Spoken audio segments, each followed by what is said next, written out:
Buenos días, amados hermanos, que el Señor les bendiga, que el Señor les guarde. Sean todos bienvenidos a la casa del Señor, al día del Señor, para que podamos adorarlo en conjunto. Lo invito a que podamos comenzar leyendo las Escrituras en Éxodo. Hoy nos corresponde el capítulo 11 de Éxodo. Vamos a leer la versión de las Américas. Y doy lectura en el nombre del Señor. Y el Señor dijo a Moisés: una plaga más traeré sobre Faraón y sobre Egipto, después de la cual os dejará ir de aquí. Cuando os deje ir, ciertamente os echará de aquí completamente. Di ahora al pueblo que cada hombre pida a su vecino y que cada mujer a su vecina objetos de plata y objetos de oro. Y el Señor hizo que el pueblo se ganara el favor de los egipcios. Además, el mismo Moisés era muy estimado en la tierra de Egipto, tanto a los ojos de los siervos de Faraón como a los ojos del pueblo. Y Moisés dijo: así dice el Señor, como a medianoche yo pasaré por toda la tierra de Egipto, y morirá todo primogénito en la tierra de Egipto, desde el primogénito de Faraón que se sienta en su trono, hasta el primogénito de la sierva que está detrás del molino, también todo primogénito del ganado. Y habrá gran clamor en toda la tierra de Egipto, como nunca antes lo ha habido y como nunca más lo habrá. Pero a ninguno de los hijos de Israel, ni siquiera un perro le ladrará, ni a hombre ni animal, para que entendáis cómo el Señor hace distinción entre Egipto e Israel. Y descenderán a mí todos estos tus siervos y se inclinarán ante mí, diciendo: sal, tú y todo el pueblo que te sigue, y después de esto yo saldré. Y Moisés salió ardiendo en ira de la presencia de Faraón. Entonces el Señor dijo a Moisés: Faraón no os escuchará, para que mis maravillas se multipliquen en la tierra de Egipto. Y Moisés y Aarón hicieron todas estas maravillas en presencia de Faraón. Con todo, el Señor endureció el corazón de Faraón, y éste no dejó salir de su tierra a los hijos de Israel. Amén. Esta palabra, amados hermanos, es muy hermosa porque nos está mostrando el amor y la misericordia de Dios hacia su pueblo. Nos muestra que efectivamente Dios sí hace distinción entre las personas, porque dice que va a pasar algo con Egipto, pero con Israel va a estar todo tan tranquilo que ni siquiera los perros van a ladrar. Eso nos marca una diferencia de que efectivamente Dios escoge y Él, por medio de su providencia, obra para que las cosas que Él estableció se cumplan. Pero eso no es todo lo hermoso de este texto. Dentro de la tragedia que han sido las plagas que hemos venido viendo todos los domingos, esta plaga en particular que viene es especial. De hecho, si pudiéramos ver las palabras en hebreo, esta es diferente a todas las anteriores, porque esta es una plaga definitiva. Es la más dura, es la más fuerte, donde viene el juicio de Dios. Y eso nos muestra, si lo miramos hacia adelante, de que efectivamente Dios va a hacer un juicio mayor, pero también viene una bendición mayor. Acá el pueblo de Israel estaba anticipando lo que iba a ser el Cordero Pascual, que iba a sacrificarse por los culpables. Un inocente iba a morir por los culpables. Y eso es lo que hizo Cristo por nosotros. Jesús fue el verdadero Cordero de Dios que vino a quitar el pecado del mundo por nosotros, los que somos pecadores. Por lo tanto, qué gozo hay para nosotros hoy, en el día del Señor, de saber que aunque venga la adversidad, aunque venga el juicio de Dios, los hijos de Él están a salvo, porque Cristo dio su vida por Él. Que Él sea glorificado en este culto y solo a Él sea la gloria. Amén. Oremos, hermanos. Oh Padre amado, Señor, cuán agradecidos estamos hoy en este día del Señor, porque usted nos miró con misericordia y nos escogió desde antes de la fundación del mundo para que pudiésemos venir a usted. Gracias, Señor, por enviar a Cristo a morir por nosotros. Siendo Él inocente, sufrió y cayó, Señor, llevando la cruz. Él sufrió, Señor, las heridas que nosotros merecíamos. Y Él llevó la copa de tu ira y la sufrió por sus hijos.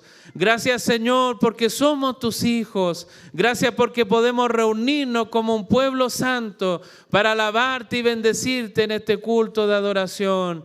Le rogamos que sea usted guiándonos, acompañándonos, Señor, y que su bendición también rebose para nosotros.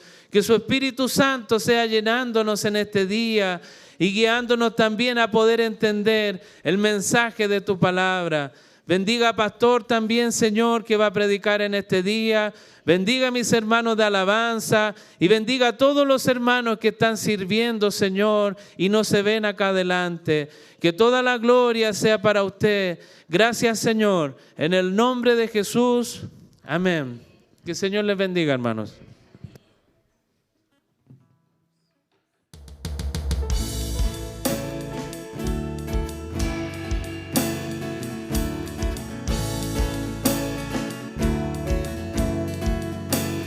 Solo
nuestro Dios, digno de gloria y honor, y el honor, Él es santo, santo Jesús.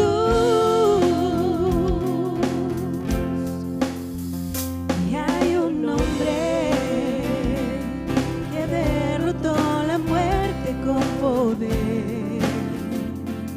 Sentado está en el trono nuestro Rey, y muy pronto lo veremos otra vez. ¿Quién es como nuestro Dios, digno de gloria y honor, y el honor? ¿Quién es como nuestro Dios, digno de gloria y honor, y el honor?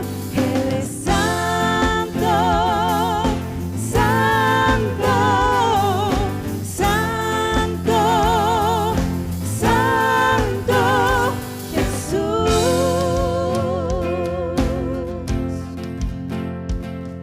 ¿Y quién es el Rey? Es Jesús, cantamos. ¿Quién es el Rey? Es Jesús, cantamos. ¿Quién es el Rey? Es Jesús, cantamos. ¿Quién es el Rey? Es Jesús, cantamos. ¿Quién es el Rey? Es Jesús, cantamos. ¿Quién es el Rey? Es Jesús, cantamos. ¿Quién es el Rey? Cantamos. ¿Quién es el Rey? ¿Quién es como nuestro Dios, digno de gloria y honor, y el honor? ¿Quién es como nuestro Dios, digno de gloria y honor, y el honor? Él es santo, santo, santo, santo Jesús.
mí, sufriste hasta morir. Mas tú venciste a la muerte, al fin encuentro libertad. Mas tú venciste a la muerte, al fin encuentro libertad. Señor, mi redentor y roca, quiero vivir mis días para ti. Quiero vivir mis días para ti.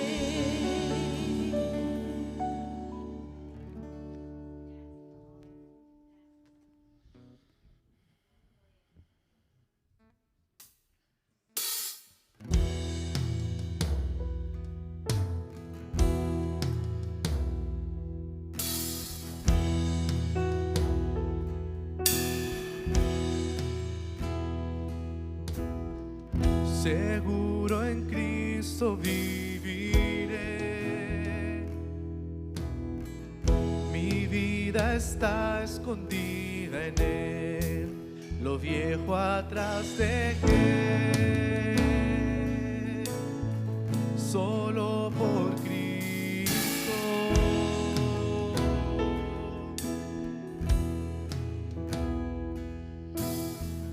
Mis cargas todas Él llevó,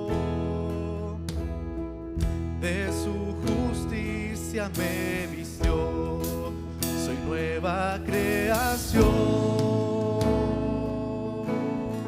solo por Cristo.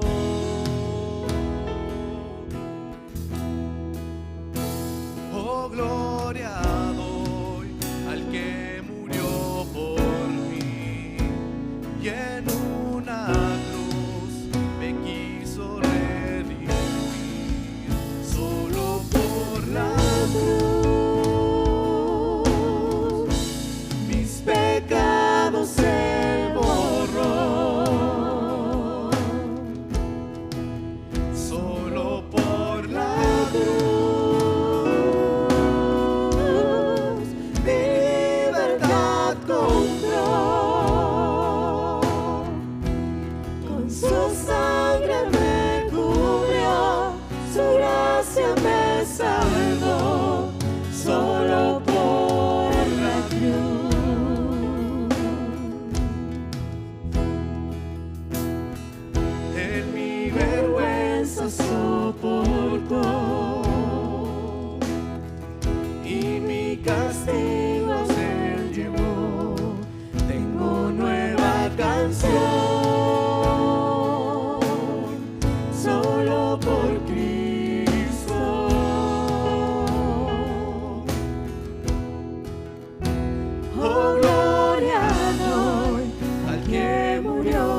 sangre me cubrió, su gracia me salvó, solo por la cruz. Con su sangre me cubrió, su gracia me salvó, solo por la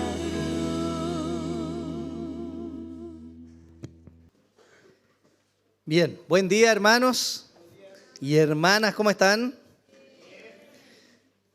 Antes de comenzar la enseñanza del día de hoy, quisiera evidentemente poder saludar a nuestras hermanas, particularmente aquellas que tienen el privilegio y la bendición del Señor de ser madres. Y le doy gracias al Señor, hermanas, por sus vidas y por lo que el Señor ha hecho a través de ustedes. Son sin duda una bendición para la iglesia y para las familias y un regalo del Señor. Así que antes de comenzar, hermanos, oremos al Señor y pidamos su bendición también para este tiempo, ¿sí? Señor, queremos honrarte mediante la exposición de tu palabra ahora. Y necesitamos en realidad la guía y la dirección de tu Espíritu, Señor. Necesitamos claridad, dirección, necesitamos que tú traigas esta palabra y la aterrices en nuestro corazón, Señor, y sea una convicción anclada en la Biblia, Señor, no solamente conocimiento en nuestra mente. Y eso es imposible si no es por la obra de tu Espíritu. Yo quiero rogar, Señor, como pecador que soy y necesitado de ti también, que me permitas, Señor, ser fiel a tu palabra y predicar con la gracia necesaria para que tu iglesia sea edificada, Señor. Ten misericordia de mí, que soy pecador, Señor, y ayúdanos en este tiempo para que lo que hagamos, Señor, y para que lo que revisemos, Señor, traiga gloria a tu nombre, Señor, y tu iglesia sea edificada. Gracias por este tiempo, Padre, en el nombre de Jesús. Amén y amén. Bien, hermanos. La semana pasada tuvimos una enseñanza particularmente larga, hoy día la vamos a superar. No, Dios mediante no, ¿cierto? Pero me gustaría plantear el tema de hoy día, del día de hoy, a la luz de algo que vivimos como sociedad. Ustedes saben, estamos en una serie de predicaciones temáticas que está abordando los efectos de la redención en la vida del ser humano, ¿cierto? Porque si nosotros pensamos a veces en lo que significa ser cristiano, quizás el mundo nos muestra o quizás la propia religiosidad nos anima a pensar que ser cristiano es solamente esperar el final de los días para irnos con el Señor, ¿no?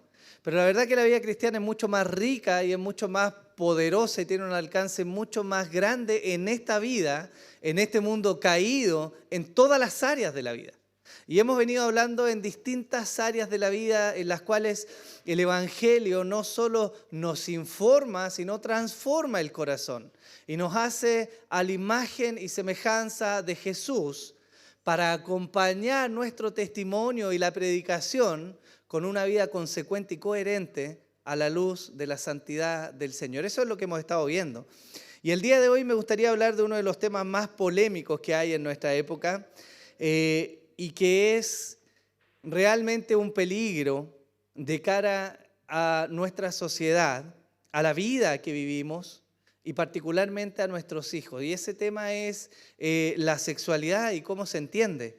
Hoy día, hermanos, está este tema absolutamente desvirtuado en todos los ámbitos de nuestra sociedad. El homosexualismo es comúnmente aplicado, tolerado e impulsado por medio de las plataformas de películas, por medio de la industria de Hollywood, ¿cierto? Incluso grandes marcas y compañías suelen tener en algún momento del año un mes en el que se promueve la diversidad, que es la menos inclusiva realmente que tenemos por la faz de la tierra. Hay indicios o registros de partidos políticos que años atrás buscaron consolidarse en Países Bajos, ¿cierto?, como un partido político que diera una opción abierta a la pedofilia. Y eso es así. Hay tendencia hoy día en que la sexualidad y la forma en que se vive esto está tan tergiversada y tan torcida que se ha llegado a impulsar en todos los segmentos de la sociedad, uno de ellos el colegio y la educación de nuestros hijos. Hoy día parece normal mantener relaciones sexuales fuera del matrimonio. Parece que es común que hay que probar ciertas cosas antes de llegar al lecho matrimonial, ¿cierto? Y aún dentro del lecho matrimonial pareciera común el uso incluso de pornografía o de otros elementos para enriquecer la vida y la sexualidad del ser humano. Pero la Biblia tiene algo que decirnos respecto a esto. Y no simplemente por poner normas, sino para disfrutar realmente el parámetro bajo el cual Dios nos bendice con la sexualidad, que es algo que Él mismo ha dado. Hay un texto que nos va a servir de guía para esta enseñanza y es 1 Tesalonicenses capítulo 4, versículos 3 al 8, que es muy particular la exhortación del apóstol Pablo, pues él dice: pues la voluntad de Dios es vuestra santificación, que os apartéis de fornicación, que cada uno de vosotros sepa tener su propia esposa en santidad y honor, no en pasión de concupiscencia, como los gentiles que no conocen a Dios, que ninguno agravie ni engañe en nada a su hermano, porque el Señor es vengador de todo esto. Como ya os hemos dicho y testificado, pues no nos ha llamado Dios a inmundicia, sino a santificación. Así que el que desecha esto no desecha a hombre, sino a Dios, que también nos dio su Espíritu Santo. Para entender bien lo que el apóstol Pablo está tratando de decir en esta pequeña carta a los hermanos en la ciudad de Tesalónica, debemos evidentemente mirar quién era esta iglesia y qué particularidades geográficas o sociales y religiosas estaban ahí en medio de ellos cuando el apóstol les escribe. Y debemos mirar que la iglesia en Tesalónica fue fundada por el apóstol Pablo durante su segundo viaje misionero. Hechos capítulo 17 nos habla, no tan extensamente, pero nos muestra qué fue lo que pasó cuando él llegó a la ciudad de Tesalónica. Él venía de haber visitado Filipo y de haber estado encarcelado y haber sido azotado. Él experimenta una liberación milagrosa, ¿cierto? Y los hermanos de aquella ciudad entonces rápidamente toman al apóstol y a sus acompañantes y los envían lejos de la ciudad para que ellos no murieran en ese lugar. Ellos llegan entonces a Tesalónica y aunque su estadía fue relativamente breve, es particular que en esa ciudad trajo mucho fruto la enseñanza que el apóstol alcanzó a hacer. De ahí es que se funda esa iglesia. Aunque, como les decía, fue breve esta visita, también estuvo marcada por la controversia, porque en medio del fruto abundante que el apóstol cosechó en esa ciudad, se levantó también una fuerte oposición de los judíos y arremetieron contra ellos, por lo que no les quedó otra cosa más que, de nuevo, huir de esa ciudad. Y llegan entonces el apóstol Pablo y su acompañante a la ciudad de Berea. Y ahí estaban los bereanos que nosotros conocemos, que eran más nobles, ¿cierto? Hasta hablando de los judíos, porque ellos escudriñaban lo que el apóstol les decía. Hechos 17 nos relata qué pasó en Tesalónica. Desde el versículo 1 dice así: después de pasar por Antípolis y Apolonia, llegaron a Tesalónica, donde había una sinagoga de los judíos. Y Pablo, según su costumbre, fue a ellos y por 3 días de reposo discutió con ellos basándose en las Escrituras, explicando y presentando evidencia de que era necesario que el Cristo padeciera y resucitara de entre los muertos, y diciendo: este Jesús a quien yo os anuncio es el Cristo. Algunos de ellos creyeron y se unieron a Pablo y a Silas, juntamente con una gran multitud de griegos temerosos de Dios y muchas de las mujeres principales. Pero los judíos, llenos de envidia, llevaron a algunos hombres malvados de la plaza pública, organizaron una turba y alborotaron la ciudad. Y asaltando la casa de Jasón, procuraban sacarlos al pueblo. Al no encontrarlos, arrastraron a Jasón y a algunos de los hermanos ante las autoridades de la ciudad, gritando: esos que han trastornado al mundo han venido acá también. Y Jasón los ha recibido, y todos ellos actúan contra los decretos del César, diciendo que hay otro rey, Jesús.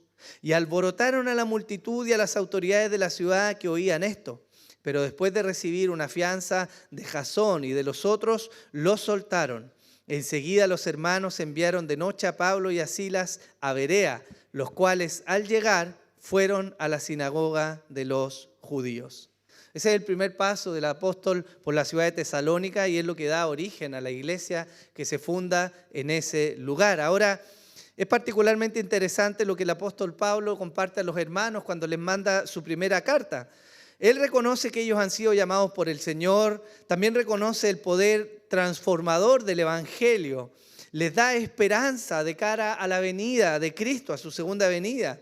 Les habla de la pureza y del sacrificio que el mismo apóstol ha tenido en pos de la predicación del Evangelio. Les anima diciendo que va a enviar a Timoteo para reafirmar su fe y justo ahí él entonces comienza a exhortarles acerca de la pureza sexual y del amor fraternal.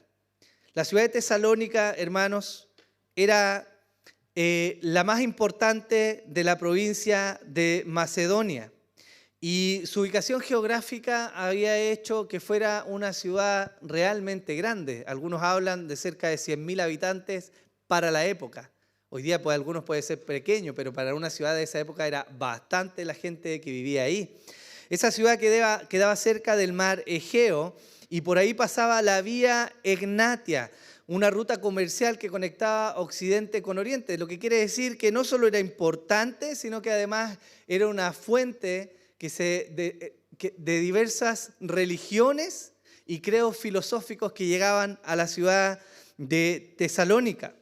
Particularmente, había dos movimientos filosóficos fuertemente arraigados en la ciudad: el estoicismo y el epicureísmo.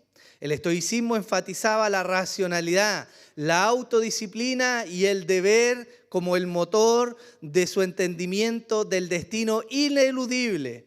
Ellos debían aceptar los designios que estaban trazados para su vida. Y la forma de vivir era bajo el rigor del cumplimiento y el orden. Por otro lado, el epicureísmo enfatizaba el bien personal y el placer como el foco de la vida. Para ellos los dioses no eran relevantes y su cosmovisión era más bien materialista y la vida debía vivirse de tal manera que se disfrutara y se gozara al mismo tiempo que se evitara el sufrimiento. Las prácticas comunes en esta ciudad eran, por ejemplo, la prostitución, la normalización del adulterio de los hombres, el concubinato, que era permanecer o vivir emparejados sin tener un vínculo formal del matrimonio, la promiscuidad, por supuesto, y la explotación sexual de los esclavos. Esto nos quiere decir, hermanos, que el tenor o el telón de fondo de los habitantes de Tesalónica era grandemente inmoral respecto al estándar de Dios. Y esto tiene sentido de cara a que el apóstol Pablo, dentro de todo lo que elogia de ellos, les exhorte a permanecer en una pureza de su sexualidad. Eso es lo que el apóstol está diciendo. A pesar de que estas ideas y movimientos, hermanos, son antiguos, la ambigüedad moral, así como los excesos y la búsqueda sin control del placer en esta vida, también son de alguna manera una premisa de la sociedad en la que nosotros vivimos, ¿o no? Por este motivo el apóstol indica a los hermanos en Tesalónica la forma en que ellos deben vivir el Evangelio, y esto es en una vida en santidad. Aunque esto se escribió hace mucho tiempo, y para una ciudad que dista mucho culturalmente de cómo somos nosotros, el principio sigue estando vigente. Dios sigue demandando de su iglesia una vida en santidad y sigue demandando de todos aquellos que profesan a Cristo que se abstengan de muchos de los males sexuales de esa época que también están vigentes en nuestra sociedad el día de hoy. De hecho, yo les decía al inicio, en la introducción, que hoy día tenemos muchas tergiversaciones de lo que es la vida sexual. Y en muchos lugares eso se ha incluso normalizado y se ha impulsado. El problema de eso es que no solo trastoca el estándar de Dios, sino que acompañado a eso trae mucho sufrimiento y dolor a la vida del ser humano. Pero para que entremos en detalle, hermanos, me gustaría hacer una pequeña definición y una separación de dos términos que nos van a acompañar entonces en esta enseñanza. El primero de ellos es definir la sexualidad. La sexualidad se define como el conjunto de condiciones fisiológicas y mentales que caracterizan a cada sexo. Por otra parte, el sexo es una condición orgánica, es decir, es fisiológica y responde a el ser masculino o femenino. Y esto está presente en animales, en plantas y particularmente en el ser humano. La sexualidad, hermanos, es un término más amplio y completo que el sexo, porque la sexualidad contempla la completitud del ser humano y abarca también la disposición de la mente y el entendimiento que hay, por lo tanto, respecto a la forma en que se debe vivir según el sexo. ¿Se entiende? Es eso algo que hoy día está trastocado grandemente en nuestra sociedad. Y para que nosotros entendamos cuál es el mal de nuestra época, yo quiero llevarlos en un viaje, hermanos, al Génesis mismo para entender qué piensa Dios respecto a la vida sexual, a la sexualidad, y entonces tener claro el estándar que Él marca para nosotros el día de hoy. Y evidentemente, si debemos ir a Génesis, ¿qué capítulo debemos mirar? El primero, pues, hermano. ¿No es ahí donde Dios crea al ser humano? Bueno, Génesis 1 tiene algo que decirnos respecto a esto. Desde el versículo 27 dice lo siguiente: creó pues Dios al hombre a imagen suya, a imagen de Dios lo creó. Varón y hembra los creó y los bendijo Dios y les dijo: sed fecundos y multiplicaos y llenad la tierra y sojuzgadla. Ejerced dominio sobre los peces del mar, sobre las aves del cielo y sobre todo ser viviente que se mueve sobre la tierra. Y dijo Dios: he aquí, yo os he dado toda planta que da semilla que hay en la superficie de toda la tierra, y todo árbol que tiene fruto que da semilla, esto os servirá de alimento. Y a toda bestia de la tierra y a toda ave de los cielos y a todo lo que se mueve sobre la tierra y que tiene vida, les he dado toda planta verde para alimento. Y fue así. Y vio Dios todo lo que había hecho, y he aquí era bueno, ¿cómo? En gran manera. Y fue la tarde y fue la mañana el sexto día. ¿Por qué es importante mirar el Génesis, hermanos? La creación del hombre y de la mujer en el Génesis nos muestra el despliegue de la bondad, la sabiduría y la potencia de Dios. Él ha creado al ser humano y le ha dado una labor. Tanto la creación misma como la labor tienen implicancias en la sexualidad y la vida sexual del hombre y de la mujer. Y sobre esto tenemos la declaración de Dios acerca de su especial creación. Dios crea al ser humano, al hombre y a la mujer, diferentes, iguales en dignidad. Ambos son un fiel reflejo del ser humano, esta creación que viene a coronar todo lo que Él había hecho. Pero ambos también son diferentes. Y sobre esa base sexual diferente, Dios emite una declaración. ¿Cuál es? Que esa creación fue buena en gran manera. Estas palabras, hermanos, que parecen repetitivas, son realmente importantes. Porque las diferencias sexuales que existen entre el hombre y la mujer no han sido introducidas producto de un pensamiento o una ideología, como se nos ha hecho pensar en esta época. Es retrógrado mirar al hombre de esta forma y a la mujer de esta manera, ¿no? Más bien cada uno debería elegir cómo se siente. Pero el punto es que esa diferencia no fue introducida por un movimiento de pensamiento, fue introducida por Dios.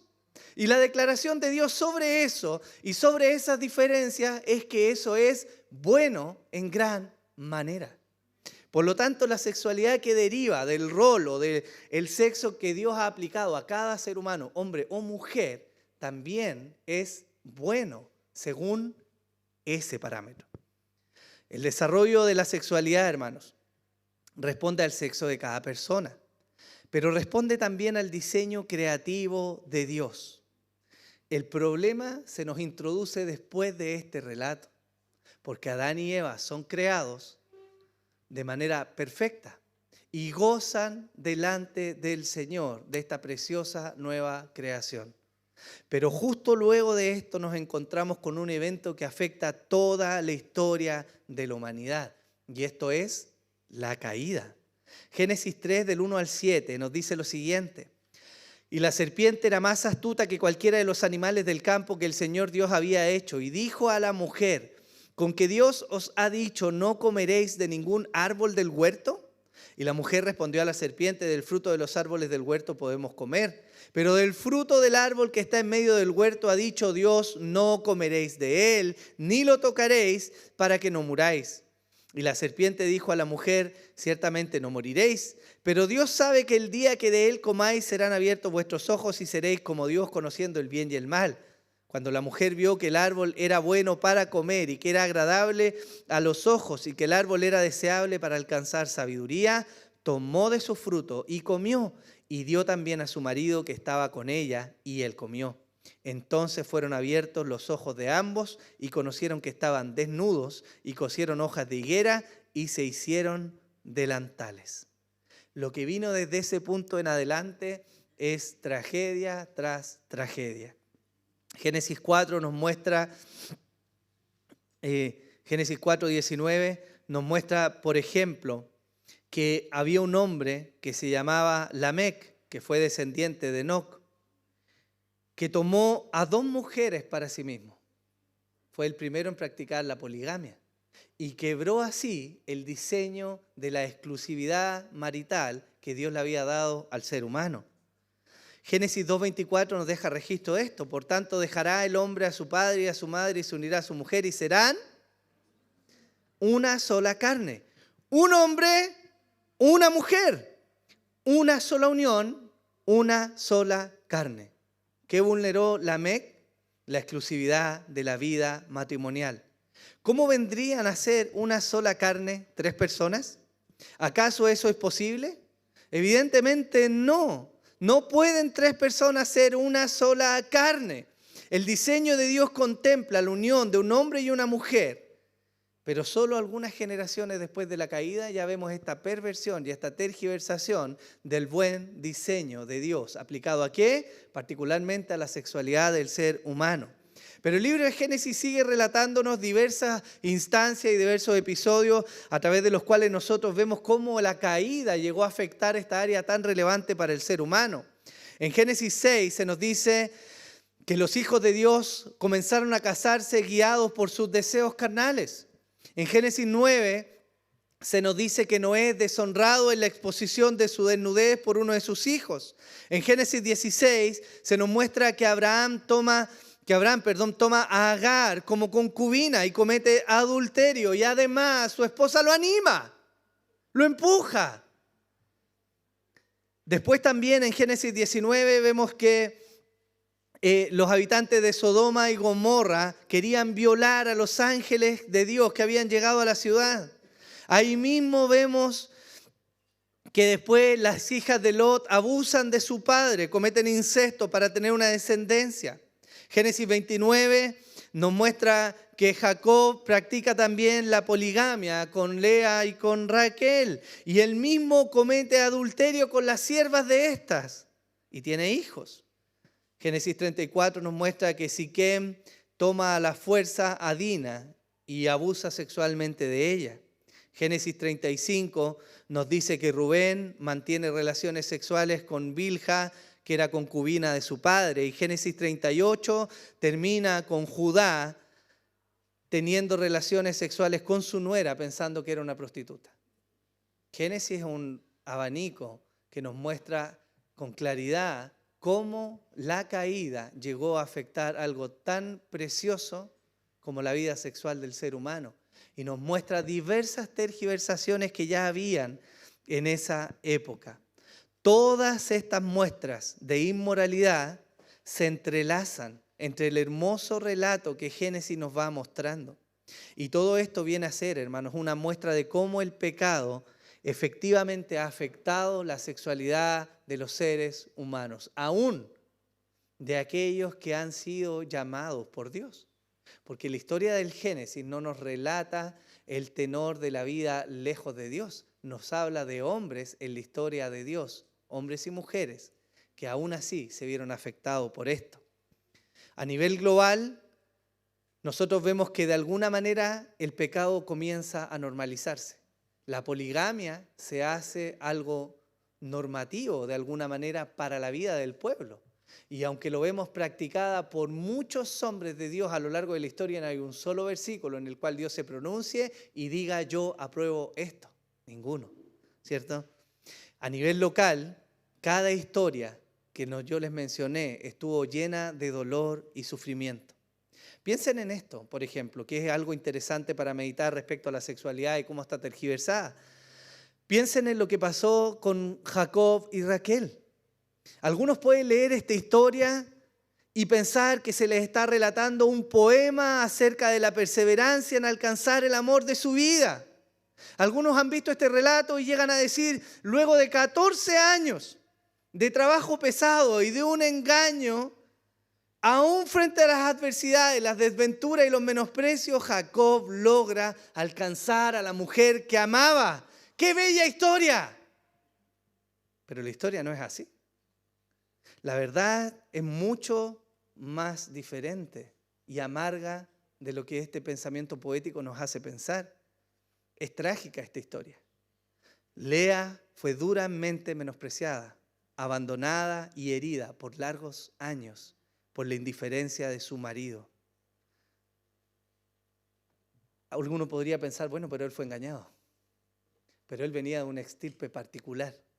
Él venía de la descendencia de a quien Dios se le había revelado. Dios había mostrado con potencia que Él es soberano sobre las circunstancias. Y Él debió haber asumido esa circunstancia como parte del plan de Dios. Pero Él persistió en buscar otra mujer. El marido, Jacob, que tenía el deber de cuidar y amar a su esposa, la abandonó afectivamente. Delante de ella insistía en trabajar y buscar a otra mujer. Por otra parte, cuando Jacob se hubo casado con Raquel, esta sufrió constantemente por la afrenta de no tener hijos. El dolor, la rivalidad, el desamor son la tónica de esta historia.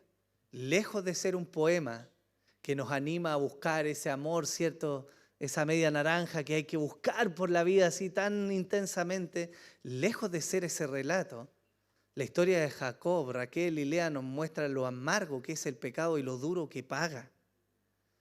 ¿Qué pasó? Bueno, hubo pecado, y particularmente pecado asociado a la sexualidad desviada del propósito original.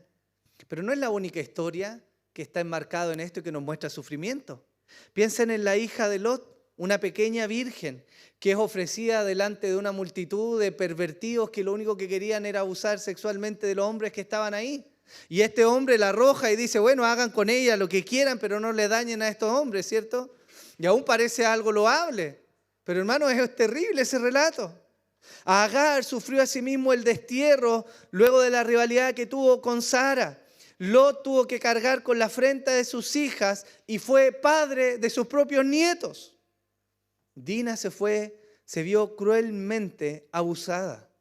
¿Alguno se imagina el trauma que esto significó para esa mujer? Jacob cargó con la afrenta de que su propio hijo mantuvo relaciones sexuales con su concubina. Y Judá, buscando saciar los apetitos sexuales fuera del marco que Dios le había establecido, terminó acostándose con su propia nuera. Y con todo esto, muchas relaciones sexuales fuera del vínculo del matrimonio. Eso nos muestra Génesis. El Antiguo Testamento, hermano, está lleno de relatos que nos muestran lo terrible del pecado en el ámbito sexual. Piensen en esta otra historia. La historia de Amnón y Tamar. Segunda de Samuel nos dice en el capítulo 13 acerca de los hijos de David. Después de esto aconteció que teniendo Absalón, hijo de David, una hermana muy hermosa que se llamaba Tamar, se enamoró de ella Amnón, hijo de David. Y Amnón estaba tan atormentado a causa de su hermana Tamar que se enfermó porque ella era virgen y le parecía difícil a Amnón hacerle cosa alguna. Y éste le dijo, hijo del rey, ¿Por qué estás tan deprimido día tras día? ¿No me lo contarás? Y Amnón le dijo, estoy enamorado de Tamar, hermana de mi hermano Absalón. Y hasta acá la historia parece ser digna de un drama mexicano, ¿no? Pasión de Gavilanes 3.0. Parece que el amor es capaz de sobrepasar todas las barreras, aún las familiares. Y alguno podría pensar que hermoso es el amor, ¿cierto? Ese sueño de perseguir a la mujer, al hombre que amas. Y la sociedad nos dice, bueno, parece que es digno luchar por la felicidad en la mujer o en el hombre que debiera completarte, ¿no? Pero la historia continúa. Segunda de Samuel, en el capítulo 13, versículo 11, nos dice, cuando ella se las llevó para que comiera, él le echó mano. Él armó toda una trama para que su hermana viniera a servirle a su habitación. Y cuando ella llega, él le dice, ven, acuéstate conmigo, hermana mía.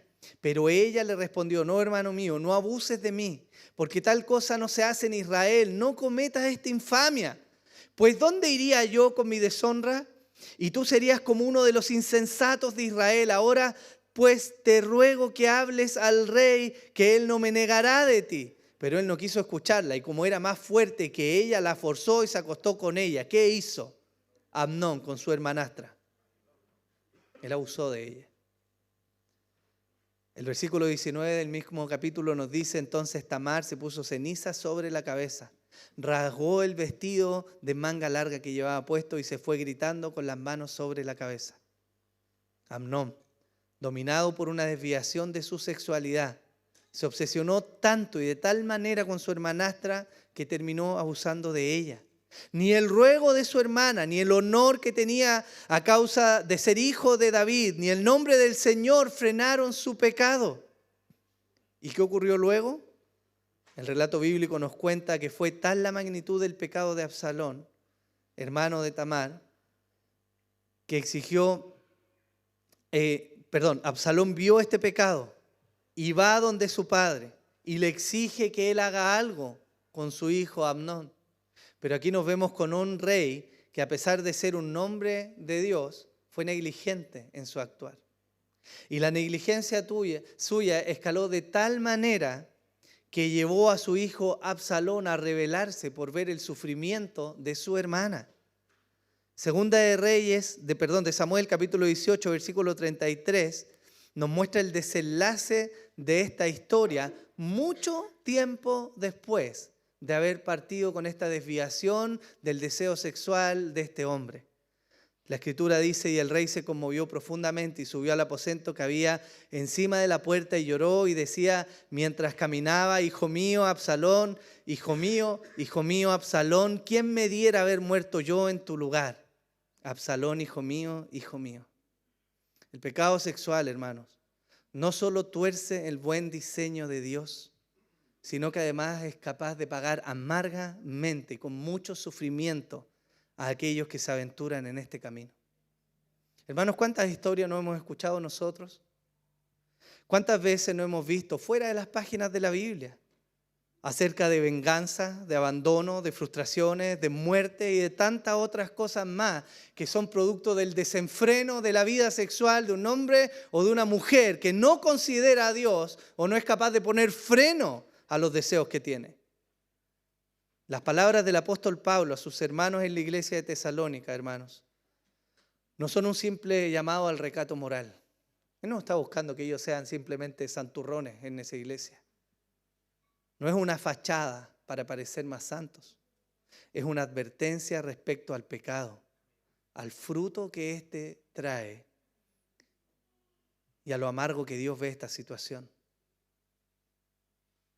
¿Cómo llegó, hermanos, la buena y plena vida sexual que Dios diseñó en Edén a ser la fuente de tanto sufrimiento? Por el pecado. Pero aparte del pecado, por la normalización de esto y por la falta de aprecio de la santidad que Dios demanda en la vida del ser humano. Hoy nos enfrentamos a una sociedad, hermanos, que está hipersexualizada. La búsqueda del placer personal parece ser el estandarte más alto, la meta más grande que un ser humano puede alcanzar. Vemos quiebres matrimoniales por doquier. por causa de un minuto de placer. Vemos niños abandonados o que crecen en medio de un matrimonio quebrado por causa de los deseos de uno de los dos y de la amargura y de la negación a madurar y aceptar el matrimonio como una instancia en la cual Dios santifica, ayuda y bendice. Hoy día la infidelidad matrimonial, hermano, está por las nubes. Las llamadas orientaciones sexuales ya ni siquiera se alcanzan a contar, hermano. Faltan letras en el abecedario. La satisfacción sexual hoy día es egoísta y abunda por doquier. La pornografía está a un clic de distancia o a una pasada del dedo. Esto se ha vuelto una pandemia. Los niños están expuestos grandemente hoy día a mirar contenido pornográfico aunque no tengan teléfono por los compañeros de ellos. Y eso es algo que corre hoy día en medio de la sociedad nuestra. ¿Por qué? Porque de alguna manera no solo se ha torcido el diseño de Dios, sino que se ha llegado a normalizar.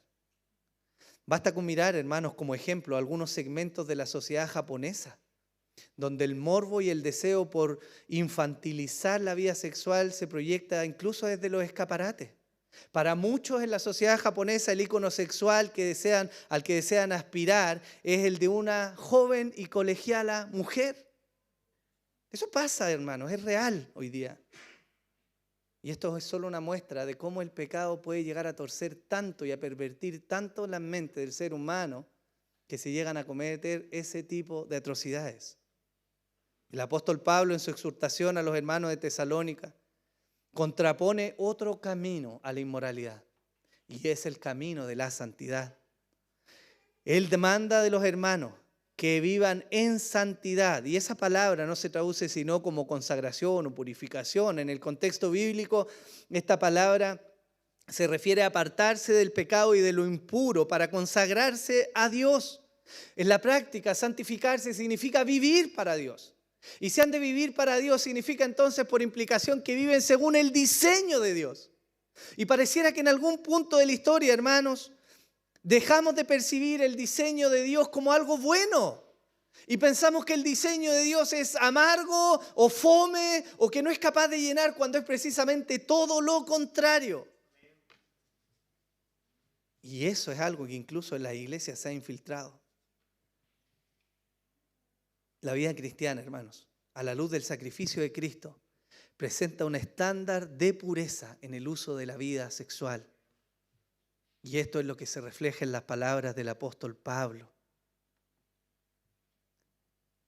Hay una muestra que nos lleva al decálogo. Éxodo 20:14. No cometerás adulterio. Esa ley sigue estando vigente, hermanos. Y el adulterio hoy día se manifiesta en múltiples formas. Algunos han hablado no solo del adulterio en lo físico, sino del adulterio emocional. Algunos llegan a decir, bueno, si yo simplemente vi una imagen, ¿cierto? No cometí ningún acto físico, pero tu corazón estaba ahí con otra mujer o con otro hombre. Y eso es una afrenta al Señor. Aunque es cierto que no toda desviación de la sexualidad bíblica es una violación directa de los 10 mandamientos, sí es cierto que toda desviación de la sexualidad viene a ser un quiebre del bueno y santo modelo que Dios creó y diseñó para el hombre y para la mujer. Relaciones sexuales entre el mismo sexo o fuera del matrimonio, o relaciones incestuosas, violaciones, abuso, adulterio, el uso de pornografía, hermanos, entre tantas otras formas de tergiversación de la sexualidad dada por Dios, constituyen un doloroso y profano recuerdo de la caída del ser humano, que no solo deshonra a Dios, sino que además, insisto, paga amargamente a aquellos que transitan por ese camino. Piensa en algo tan común, hermano, como el uso de la pornografía. ¿Tú sabes cuántas personas son forzadas a participar en esos videos? La industria que hay detrás de eso es la trata de personas. Niñas que son tomadas de jóvenes de sus hogares y dejan de ver para siempre a su familia para ser objeto sexual, para que alguien más se satisfaga egoístamente. Eso es lo que hay detrás de la industria de la pornografía. La mujer viene a ser, y digo la mujer porque es lo más generalizado, viene a ser un objeto. Ya no es la imagen y el fiel reflejo digno de la creación especial de Dios. Es solo un objeto. Eso es triste para el diseño del Señor. Además de esto, se suele acompañar de la normalización de la violencia. Hermanos, ese escenario es terrible. Si hay algo que parece no tener límite para el ser humano, es la capacidad de degradación que éste tiene en términos de su sexualidad. Parece ser un pozo que nunca, jamás alcanza el fondo. Y lo más terrible es que estas vidas inmorales o sexualmente desviadas terminan atrapando a la persona de tal manera que apresan su mente, sus pensamientos y los cautivan. Y eso es amargo y doloroso de vivir. Ahora, es importante que lejos de considerar, hermanos, la vida sexual como algo prohibido, aprendamos a verla o a ver cómo la redención le da un verdadero sentido y plenitud a la vida sexual bajo el marco que Dios ha ordenado. Y eso es particularmente el marco del matrimonio. ¿Es todo malo en este tema? Por supuesto que no. Hay una plenitud y una bendición enorme en la práctica de la vida sexual, pero cuando se practica en el marco que Dios ha establecido. ¿Y qué nos dice la Biblia sobre la verdadera sexualidad? Bueno, nos dice mucho. Nos dice, por ejemplo, y nos marca el estándar para los seres humanos. ¿Qué nos dice respecto al estándar? Nos dice que la relación sexual no solo está permitida, sino directamente alentada por Dios. Es decir, Dios no tiene problemas con la práctica de la vida sexual. Él alienta a los seres humanos a que la practiquen. Lo ha dado como un refrigerio, como una bendición. Pero hay un marco bajo el cual eso es precisamente una bendición. Y eso es el marco del matrimonio. También establece Dios el diseño de quienes participan. Un hombre, una mujer. No un hombre con un hombre, ni una mujer con una mujer, ni un hombre con múltiples mujeres o las combinaciones que ustedes quieran hacer. Ese es el estándar bajo el cual Dios dice, aquí va a haber bendición y va a haber deleite. También nos muestra que el vínculo matrimonial demanda exclusividad del hombre y de la mujer. Exclusividad. Ahí está la bendición. Génesis 2:24, ya lo decía, el hombre y la mujer pasan a ser una sola carne. Pero hay algo maravilloso también de estos. Es que la vida sexual, ordenadamente o practicada en orden, implica una bendición maravillosa. El autor de Proverbios nos dice en el capítulo 5, versículos 15 al 20, nos mezcla una advertencia con algo que es propio de la vida matrimonial y del deleite sexual. Y él nos dice, bebe agua de tu cisterna y agua fresca de tu pozo. Se derramarán por fuera tus manantiales, tus arroyos de agua por las calles, sean para ti solo y no para los extraños contigo. Sea bendita tu fuente y regocíjate con la mujer de tu juventud. Amante, sierva y graciosa gacela, que sus senos te satisfagan en todo tiempo y su amor te embriague para siempre. ¿Por qué has de embriagarte, hijo mío, con una extraña y abrazar el seno de una desconocida?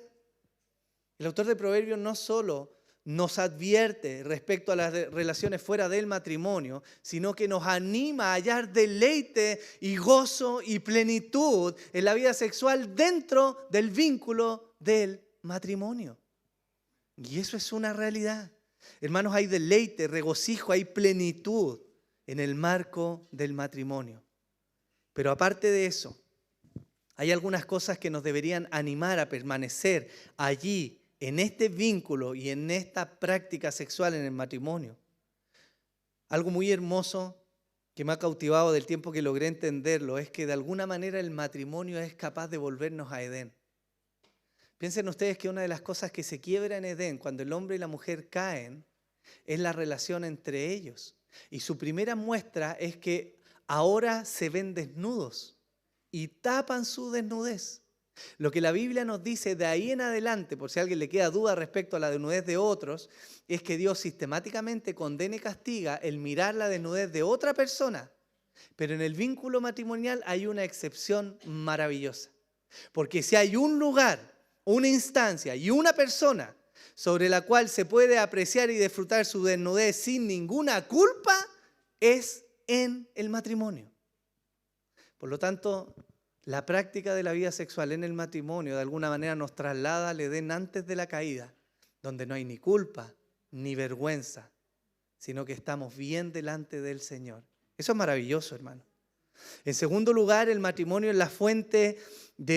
una fuente de vida y de compañerismo que no tiene comparación, hermanos. Yo te aseguro que no hay amigo o amiga que tú puedas encontrar que se acerque siquiera a cómo tu esposa o tu esposo está diseñado para ti en eso. Tú puedes llegar a tener amigos y espero que tengas amigos. Y puedes llegar a tener amigas y espero que tengas amigas. Pero mi mejor amigo, amiga es mi esposa. Y no es una carga, todo lo contrario. Es una ayuda maravillosa. El texto de Eclesiastés 4 nos dice: más valen dos que uno, pues tienen mejor remuneración de su trabajo, porque si uno de ellos cae, el otro le levantará a su compañero, pero hay del que cuando cae no hay otro que lo levante. Además, si dos se acuestan juntos, se mantienen calientes, pero uno, ¿cómo se calentará? Y si alguien puede prevalecer contra el que está solo, dos le resistirán, y cordón de tres dobleces o de tres hilos no se rompe fácilmente. Este es un texto general. No está hablando solamente del matrimonio, pero aplica particularmente bien para el matrimonio. Porque no es eso la vida matrimonial. No es compañerismo, ayuda, consuelo. ¿No significa enfrentar las adversidades juntos? ¿No hay bendición en eso? Algunos han podido experimentar lo que significa criar solos. Y a pesar de que siguen contando con la bendición del Señor, es difícil, es más difícil, es más agotador, es más triste en muchas ocasiones. El matrimonio, hermanos, es una bendición y la vida sexual dentro del matrimonio es una bendición. Pero además el matrimonio viene a ser la fuente y el refugio de los hijos. Salmo 27 dice: he aquí don del Señor son los hijos y recompensa es el fruto del vientre. Como flechas en las manos del guerrero, así son los hijos tenidos en la juventud. Bienaventurado el hombre que de ellos tiene llena su aljaba. No será avergonzado cuando hable con sus enemigos en la puerta. Y otro salmo que describe a una mujer con muchos hijos como una planta de olivo llena de frutos, ¿cierto? Bueno, el matrimonio es una instancia maravillosa, hermanos, para poder criar. Los hijos crecen con seguridad, gozando y disfrutando la bendición que Dios pone sobre sus padres. Y eso crea generaciones fuertes. Si ustedes son capaces de mirar las estadísticas, hermanos, se van a dar cuenta que mucha de la generación que hoy día comparte con nosotros o con nuestros hijos viene de padres separados, con dolor, sufrimiento, con historias de engaño, de abandono, con mucho pesar de por medio. ¿Por qué? En gran parte porque el pecado ha entrado en las vidas. Hermanos, ¿quién no se deleita en sus hijos? Yo sé que hay momentos intensos, pero ¿no nos deleitamos en nuestros hijos de verdad? Hermanos, no porque me guste que duerman, pero es hermoso cuando están durmiendo y uno dice: ay, qué lindo, y se portó como el forro en el día, pero no importa, ahí está durmiendo, ¿cierto? Los hijos son una bendición, hermanos. ¿Quién no es feliz viendo a sus hijos transitar su vida por el camino correcto? ¿Quién no se goza cuando sus hijos están lícitamente felices? Bueno, el matrimonio y la unión sexual que ahí se da viene a ser un pilar fuerte que sostiene la vida de nuestros hijos. El matrimonio es algo por lo cual vale la pena luchar, hermanos, perdonar, avanzar y confiar en el Señor. El matrimonio es una manifestación de la bondad de Dios para con los hombres. Proverbios 18:22 dice: el que haya esposa haya algo bueno y alcanza el favor del Señor. Por lo tanto, si tú crees que tu esposa es difícil o está haciendo el camino cuesta arriba, tú tienes un problema con lo que Dios ha definido para ti. Habla, Señor, dijeron. No lo dije yo, hermanos. Yo estoy felizmente casado con mi esposa. Además de esto, el matrimonio refuerza y resguarda la identidad sexual de cada persona. Dios no se opone a la práctica sexual, hermanos, ni al desarrollo o la manifestación de la sexualidad. Y el vínculo matrimonial y la instancia matrimonial es preciosa para poder explorar y explayarse en esa área que viene a ser, en medio de toda una creación caída que genera trabajo y que es difícil de vivir, un lugar de deleite y de gozo y de compañerismo. Eso es, hermanos. Es realmente una bendición. Hermanos, ¿cuándo el hombre aprende más a renunciar a sus propios deseos? Hay dos escuelas que Dios ha dado providencialmente para el hombre. Una es el matrimonio y la otra es la crianza. Y ambos deben persistir en el vínculo matrimonial. Esa es una buena escuela de discipulado. Cómo la mujer florece y haya plenitud en el complemento para su vida, no la va a hallar en sus amigas, ni en hacer mucho deporte, hoy día que está de moda, ¿cierto? No, hermano. El deleite va a estar ahí junto a su esposo, en esa vida. Ahí viene la plenitud. El matrimonio y la sexualidad bíblica son compañeros inseparables. Y aunque es cierto que algunas personas son llamadas a una vida célibe y entonces su sexualidad ya no se va a expresar, eso viene a ser la excepción y no la norma. Y si Dios lo ha impulsado, bien. Pero la norma es para el ser humano no solo que practique la sexualidad, sino que a través de ella llene la tierra y poble este mundo en el vínculo del matrimonio. Ahora, hermanos, para finalizar, solo quiero aclarar un par de cosas. Este tema es mucho más extenso, pero quizás alguno podría preguntarse, ¿qué pasa con aquellos que son atraídos por personas del mismo sexo? Y lo primero que quiero aclarar respecto a esto es que el ser atraído en sí mismo no es un pecado. Al menos no hasta que se consuma o da pie a los deseos lujuriosos en el corazón del hombre. Y esa es una aclaración importante de hacer. Debemos reconocer que esta tendencia es propia de la caída. Y lejos de simplemente condenar, debemos ser misericordiosos para mostrar el Evangelio y que esa verdad del Evangelio pueda traer libertad al ser humano. El Señor es capaz de redimir, hermanos, sin importar la condición en la cual una persona pueda llegar a Él. Si tenemos la percepción errada de que Dios no puede cambiar a una persona con tendencias homosexuales, usted no se ha mirado bien cómo era antes de llegar al Señor. Porque blancas palomas no fuimos. Déjeme decirle. ¿Qué le diría a una persona que lucha con esto? Bueno, yo le animaría a aferrarse a la verdad de que no es su sexualidad lo que le va a salvar. Es decir, no una persona se va a salvar por ser simplemente heterosexual, eso quiero decir. Cristo es el que salva, hermanos. Pero el mismo que salva también es poderoso para doblegar todo deseo pecaminoso del corazón del hombre. Porque cuando somos llamados, no solo somos llamados a alcanzar una vida eterna allá al final de nuestro camino, sino que hoy día somos libertados y capacitados para luchar contra los deseos de nuestro propio corazón. Romanos 6:14 dice, porque el pecado no tendrá dominio de vosotros, pues no estáis bajo la ley, sino bajo la gracia. Y Mateo 26:41 nos dice, velad y orad para que no entréis en tentación. El espíritu está dispuesto, pero la carne es débil. No todas las luchas son iguales para todos, hermanos. Ni todas son de la misma intensidad.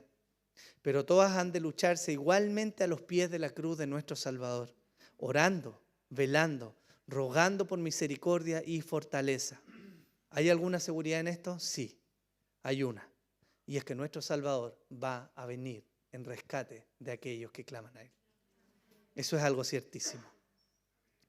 Hermanos, ¿qué hay de los matrimonios que han sido quebrados producto del pecado sexual? El Evangelio nos ofrece un camino maravilloso, difícil en algún sentido, pero lleno de gracia y misericordia. Y es que primero nos debemos aferrar al perdón. El perdón no es solo algo que llega y se extiende y se ofrece, el perdón es la marca de un cristiano. No hay cristianos que no sepan perdonar. Y aunque el quiebre del vínculo matrimonial por causa de una infidelidad puede abrir la puerta a dejar el matrimonio lícitamente, siempre hay un camino excelente que es el perdón y la restauración. Si Dios es glorificado cuando somos capaces de perdonar, tanto más glorificado es cuando es capaz de restaurar un matrimonio que estaba quebrado. Esa es la gracia del Señor. ¿Qué hacemos? ¿Cómo lo buscamos? El mismo camino, buscar al Señor. Confiar en Él, apoyarse en Él para vivir. ¿Tiene alguna esperanza el que lucha contra la pornografía? Esta es una lucha amarga. llena de culpa y de vergüenza. Pero debo aclarar, hermanos, que al amparo de Cristo esta adicción no solo puede minimizarse, sino terminarse. El camino ciertamente no es sencillo y muchas veces no es corto. Requiere disciplina, trabajo, perseverancia. Pero Dios levanta verdaderamente a los que le buscan y santifica a todos sus hijos. Abrir los ojos a la verdad que el Señor nos revela en su palabra es el inicio de este camino para luchar contra la adicción. Aquel que emprende la lucha, hermanos, debe saber que el pecado de la pornografía paga amargamente a aquellos que lo practican. Pero deben también comprender que hay alguien que es Señor de su vida, infinitamente más poderoso que cualquier lazo o cualquier cautividad que el pecado pueda tener sobre su vida. Y ese es el poder de Jesús. Póngase en pie, hermano, para que oremos.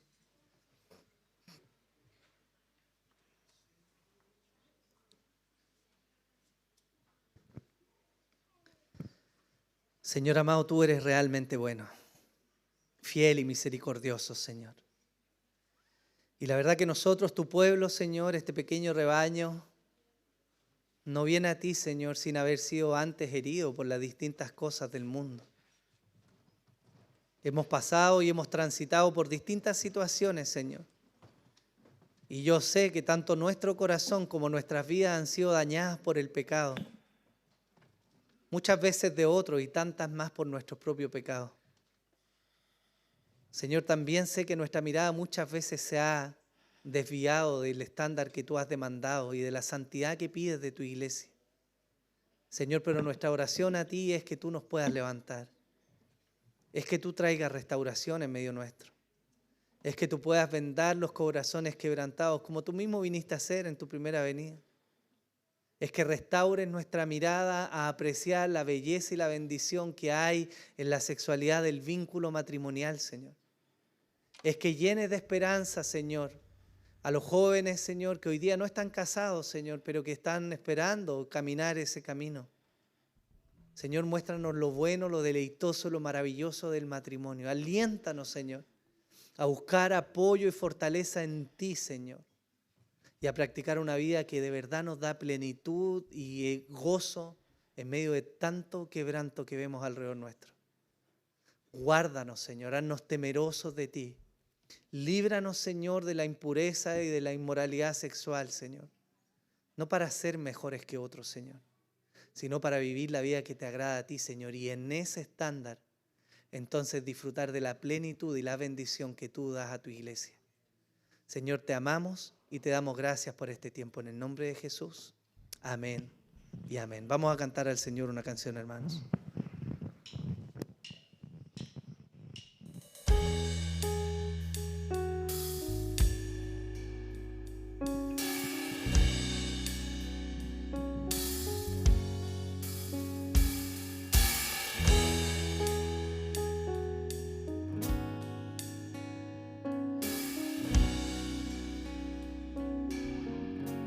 Profundo es el amor de Cristo, más que el infierno y la maldad. Dejó su trono y su gloria para traernos hacia Él. Más ancho es el amor de Cristo que el foso que nos separó. Me alcanzó en mis tinieblas, solo en Él hay salvación.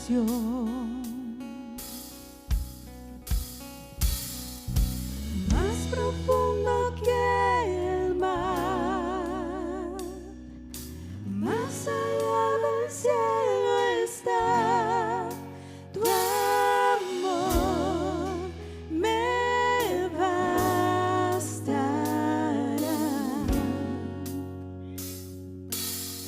Más fuerte es el amor de Cristo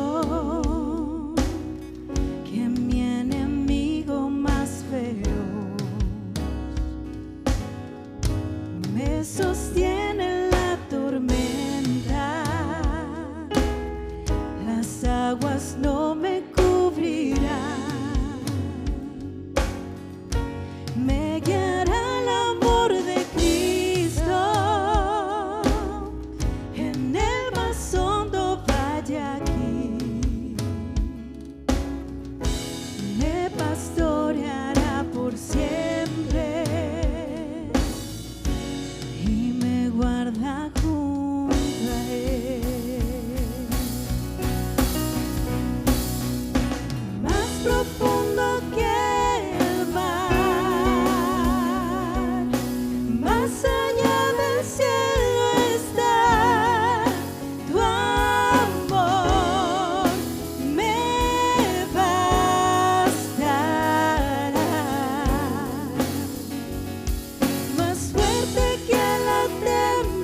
cerca estoy del fin. Disfrutaré su amor por siempre. Ante su trono estaré. Me llenará el amor de Cristo. Al su rostro contemplar. Yo le amaré por siempre. Su alabanza cantaré. Su alabanza cantaré. Su alabanza cantaré. Su alabanza cantaré.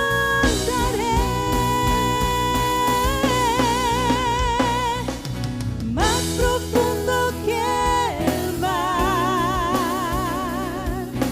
más allá del cielo está su amor, me bastará.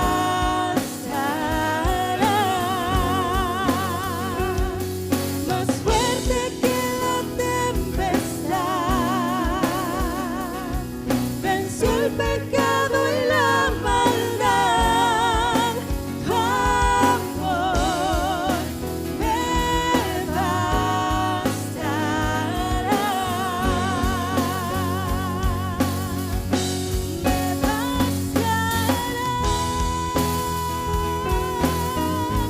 Tu amor, Jesús.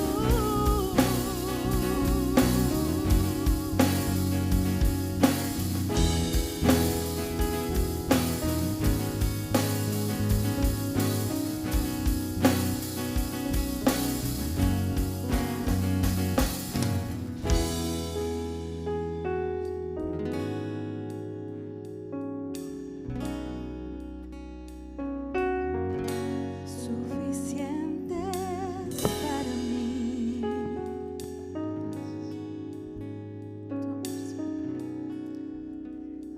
Señor, te adoramos. Gracias por tu cuidado a tu iglesia, Señor. Por tu gracia que nos sostiene, Señor. Y por tu misericordia que nos levanta cuando caemos, Señor. Señor, somos tuyos y dependemos de ti, Señor. No hay otra forma de vivir este evangelio. Señor, pero queremos rogar aún así, Señor. Yo quiero rogar, Señor, como pastor por este rebaño. Y quiero pedirte, Señor, que tú les acompañes en esta semana. Bendice, Señor, a tu iglesia. Ten misericordia de mis hermanos y hermanas, Señor, y de mí. A resplandecer tu rostro sobre nosotros, Señor, y guárdanos, Señor. Líbranos del mal. Permítenos ver con mayor claridad la belleza que hay en ti, Señor. Y ayúdanos a caminar en una vida en santidad, Señor, para la gloria de tu nombre, Señor, y para el deleite nuestro en las cosas que nos has permitido vivir, Señor. Señor, en este día y ya terminando este culto, Señor, quiero orar por mis hermanos y hermanas que están afectados en su salud, Señor. Y quiero rogar que tu gracia les fortalezca, que tu misericordia, si es tu voluntad, les pueda sanar, Señor.